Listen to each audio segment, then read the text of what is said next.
Bom, ao longo do programa Hora do Voto, Celso Cardoso e Denise Campos de Toledo realizam uma série de entrevistas com análise sobre o decorrer da votação. Isso, então, vamos à nossa bancada. Boa tarde, Denise. Boa tarde a todos que nos acompanham. Eu converso agora com a cientista política e professora da SPM, a Denilde Roushacker.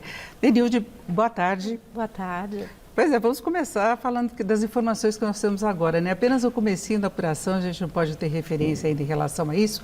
Agora, nós temos visto nas pesquisas aí nas últimas semanas e mesmo nas que saíram ontem, uma certa estabilidade na intenção de voto, mesmo com vários fatos que foram surgindo no decorrer da semana. Eu acho que de domingo até ontem, sim, nós tivemos o caso Jefferson, ontem nós tivemos de Carla Zambelli, nós tivemos TSE, aquela discussão sobre as inserções de propaganda política, idas e vindas, e um fato novo hoje, que foram essas operações da Polícia Rodoviária Federal.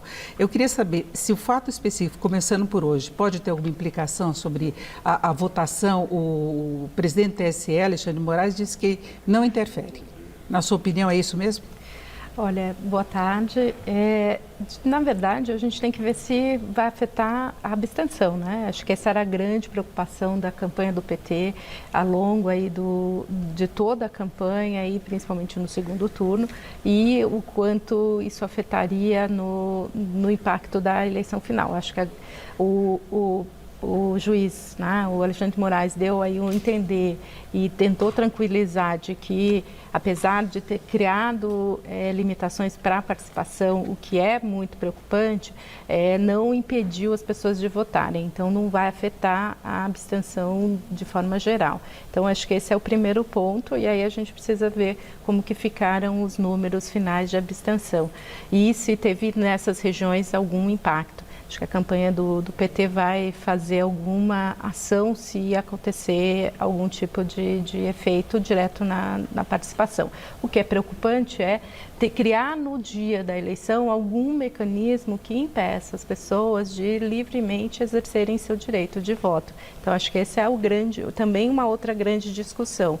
Mas essa eleição foi uma eleição muito tensa, tá? Com muito acirramento de ambas as partes, e isso acaba gerando qualquer elemento, qualquer questão, acaba tendo um impacto de fato no momento do voto, na intenção das pessoas de votarem. Então foi uma eleição muito atípica, e nesse sentido de que tivemos um cenário muito tenso em todo o processo. A preocupação era essa questão da abstenção, que se imaginava resolvido quando houve determinação da Justiça, né, e liberação do Supremo do transporte gratuito. Inclusive, houve uma certa teimosia, entre aspas, de Minas Gerais até a última hora. Sim. Hoje ainda eles estavam cobrando o metrô, depois parece que houve a liberação, mas foi uma última determinação judicial neste final de semana que estava obrigando Minas a liberar. Então se imaginava isso resolvido.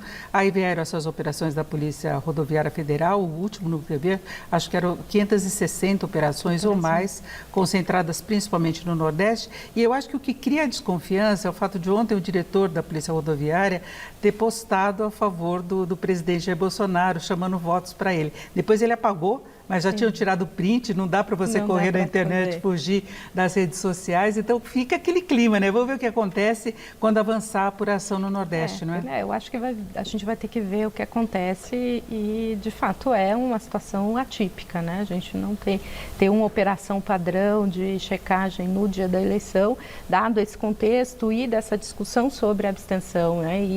E a desproporcionalidade. Você teve mais ações no Nordeste do que em outras regiões. Então você começa a ter esse questionamento. Mas acho que agora é um momento que as equipes vão acompanhar, esperar para ver o resultado final, como também há uma expectativa, né, de que vai ser uma eleição que vai ter aí voto a voto. Até a gente vai acompanhar aí o processo e até o final, que a gente vai, se tiver mesmo as pesquisas indicando o resultado, vai ser uma eleição muito, muito acirrada. Então, tudo isso gera uma tensão, gera um estresse na campanha, mas acho que a Justiça Eleitoral tentou em vários momentos, ter um papel muito de controle desse processo, né? Não só com relação à abstenção, mas também com relação a fake news, com relação às questões relacionadas ao direito de resposta dos candidatos. Então, a gente teve aí um controle e uma tentativa de pacificar, pelo menos do ponto de vista da justiça, a todo o processo que é e continuará sendo um processo tenso. Bom, daqui a pouquinho a gente continua falando mais a respeito de todo esse processo aí das eleições, mas nós já temos um avanço aí da apuração, ainda passos lentos, mas vamos conferir.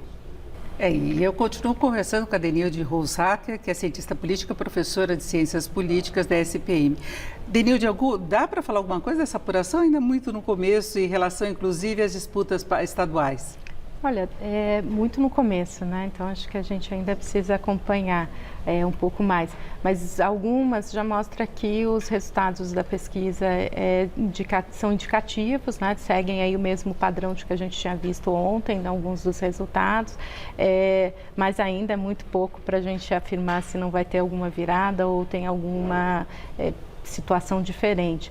E quanto ao federal, a gente também vai acompanhar. Há uma expectativa, já sabia que o Bolsonaro sairia à frente, porque os votos do Sul entrariam antes. A Brasília, que também está muito adiantado na votação, na apuração, também tem um peso muito forte e com um viés de mais pró-Bolsonaro, então a gente já sabia que isso iria acontecer, então agora é esperar para ver se de fato as projeções estavam corretas. Agora, em relação ao primeiro turno, houve alguma surpresa, na sua opinião, em relação à evolução das pesquisas no âmbito dos estados? Porque a gente teve apoio, além de todo esse tumulto, né, que a gente estava falando no começo da nossa conversa a respeito de discussões TSE, fake news e tudo mais, teve a questão dos apoios. Isso trouxe alguma modificação mais relevante? Olha, a gente vai ver agora no âmbito federal se, por exemplo, em Minas teve um efeito, o apoio do Zema, se o Bolsonaro vai conseguir de fato diminuir a diferença. Nas pesquisas ela não está ainda, não apareceu, mas é possível que tenha tido aí um efeito e a gente vai acompanhar. Quanto aos outros estados, mais ou menos, acho que seguiram um padrão de expectativa. Por exemplo, a Raquel Lira está na frente agora, então indicativo de que, mesmo com o peso do Lula em apoio a Marília Reis, não fez uma diferença e está indicando, pelas pesquisas, a vitória da Raquel. Então, acho que o jogo regional foi importante, mas a gente já tinha identificado essas movimentações logo no início do segundo turno. E tem uma discussão política também muito forte em Alagoas, né? O governador foi que é candidato agora à reeleição, ele foi até afastado e retornou nessa última semana. Retornou nessa última semana, então também tem essas questões que acabam influenciando e acaba tendo aí um efeito no eleitor. O que a gente viu também nessa campanha, diferente de outras, é que mesmo as questões negativas, né, que a gente falou com relação à campanha do Bolsonaro, como o voto está muito consolidado, os eleitores de ambos os lados estão muito convictos das suas decisões, ficou muito pequena a margem de mudança. Então, essa estabilidade pode ser que também acabe refletindo hoje na apuração. Agora, considerando o estado de São Paulo, pelo menos o que a gente tem de referência das pesquisas, Tarcísio continuaria na frente. Aliás, ele contrariou as pesquisas do primeiro turno, que dava Haddad até com uma boa margem de diferença, né? Mas veio aquela onda, né, mais pró-Bolsonaro que chegou aqui em São Paulo também. Agora, se confirmadas as pesquisas agora para o segundo turno, nós teríamos a possibilidade de eleição de Lula com a vitória de Tarcísio. Então, a gente vê que mesmo com a polarização que houve aqui em São Paulo, com os dois candidatos puxando muito tanto os feitos de um e de outro, ou defeitos, o comportamento do eleitorado é diferente aqui em São Paulo, né? O comportamento aí a gente tem uma diferença, como tem Minas, né, que o norte de Minas, o noroeste tem um perfil, o sul tem outro perfil. Aqui em São Paulo, a gente, no estado, tem o interior com um perfil e a capital com outro perfil. Então acho que isso também, o avanço no segundo turno do Haddad, né, que as pesquisas mostraram que ele teve aí uma diminuição da diferença, que pode até chegar a ser muito pequena a diferença entre ele. Também tem um impacto para a eleição do federal, porque aí o eleitor que vota no Haddad tende também a votar no Lula. Então essa característica pode até ter aumentado aí a votação do Lula e diminuído a diferença que ele teve com o Bolsonaro. Mas aí a gente sabe que o interior foi fortemente de apoio ao bolsonarismo e também ao Tarcísio. Então a gente vai acompanhar para ver como que vai ficar no final esse peso entre capital e interior. Ainda vamos ter um tempinho aí de suspense, mas eu agradeço muito a sua participação, Denilde Rosenhacker, que é cientista política, professora de Ciências Políticas da SPM. Muito obrigada pela sua participação aqui na Hora do Voto. Eu que agradeço. Obrigada. Obrigada. Com vocês.